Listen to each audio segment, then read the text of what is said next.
So I'd like to start off by also saying thank you for having me. I started getting into this issue for a piece I wrote that came out this winter in National Affairs, and just was completely fascinated by the concept of geographic mobility and its effect on the labor force, and it's wonderful to see these ideas actually turn into legislation, so thank you very much for your leadership. Mine is a little bit maybe less number specific than the economists on my left as an outreach director at R Street.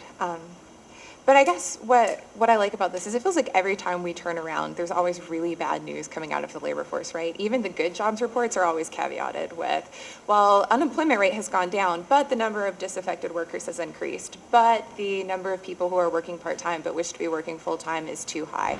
Just yesterday, the Wall Street Journal assured us that we should actually be concerned about the people who kept jobs during the recession because they weren't able to quit and search for higher wages. So no matter what, I think we can all agree that our labor force is a mess. And there are different ways that we can think about addressing this crisis. And this is maybe where you and I will disagree a little bit.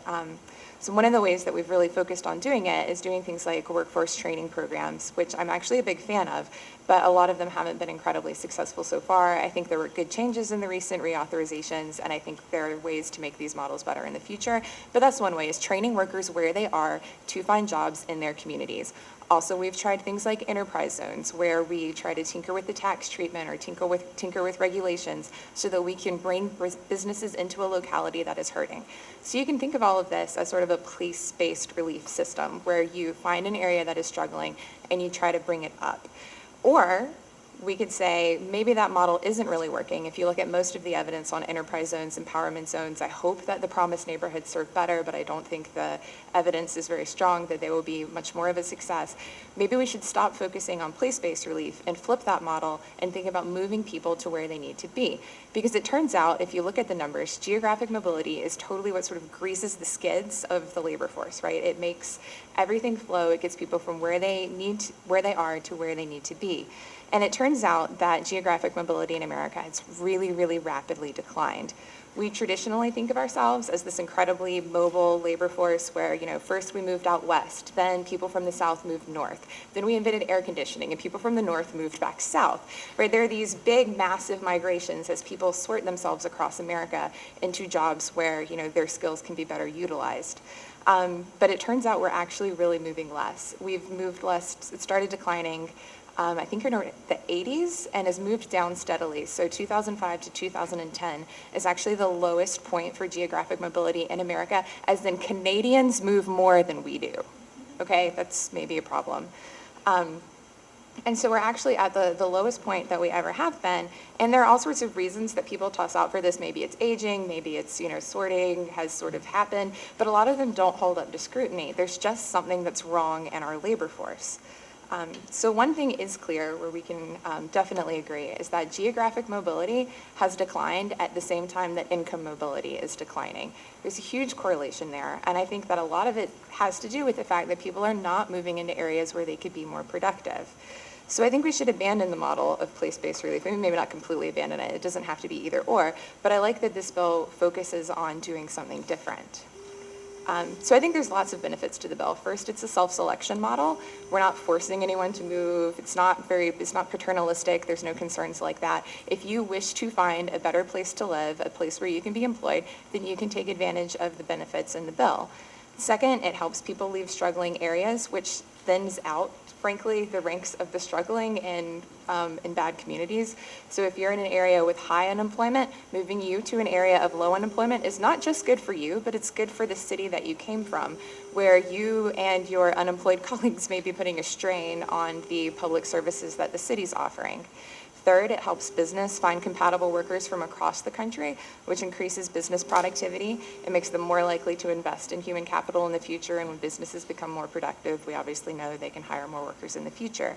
So the only real concern I've heard levied against the bill, which is one you actually just raised, is that encouraging people to move tears apart communities.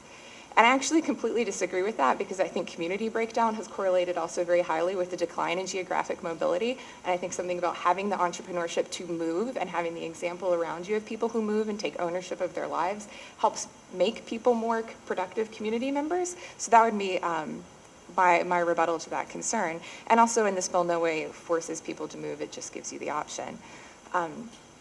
So I should say this is where it gets a bit more personal. At its core, this is an issue that's something that is very deeply personal to me. I'm from Macon, Georgia.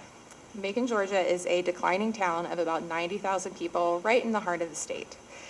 2 weeks ago, it had the honor of being named one of the 25 fastest shrinking cities in America. To put that a bit in perspective, 6 of the other 24 were suburbs of Detroit, so I don't think they really count. Macon is one of about 18 principal cities that is shrinking really rapidly. And this breaks my heart. It's somewhere that I lived for 22 years. It's where I started my family. It's where I grew up. But to be from Macon is to be inevitably familiar with its many, many problems. It has a 33.5% poverty rate, a 52% graduation rate, a 58% single motherhood rate.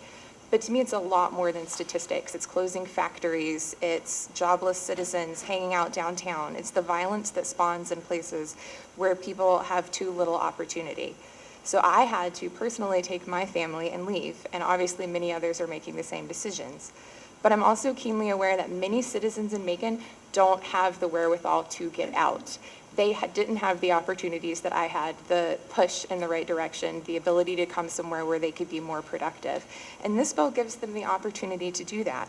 Lots of kids have kids when they're kids in Macon. Too many people, again, enter this cycle of on again, off again work and never really break out into somewhere different.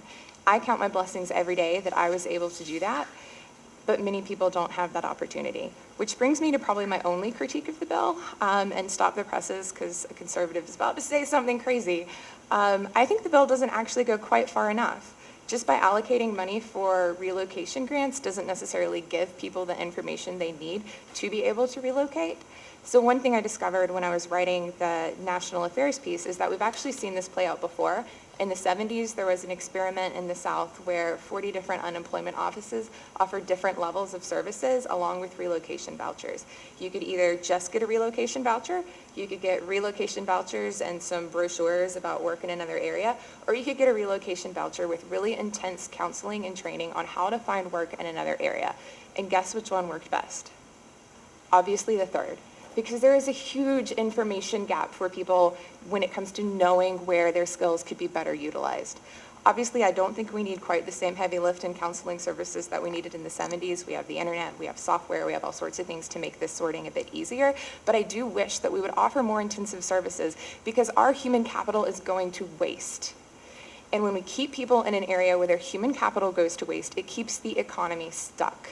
And so that would be my only critique, is that I think this bill takes incredible leadership and creative thinking, the kind of thinking that I wish more people would offer. And what I don't want to see is, it has wonderful provisions in it about, following up with reports on how successful it was. I want it to be as successful as possible, and I would encourage everyone who is thinking about supporting this bill to help it go even further, so that when we're testing the results, we had a good, honest test of the best experiment we could offer at getting America's human capital back at work. So thanks.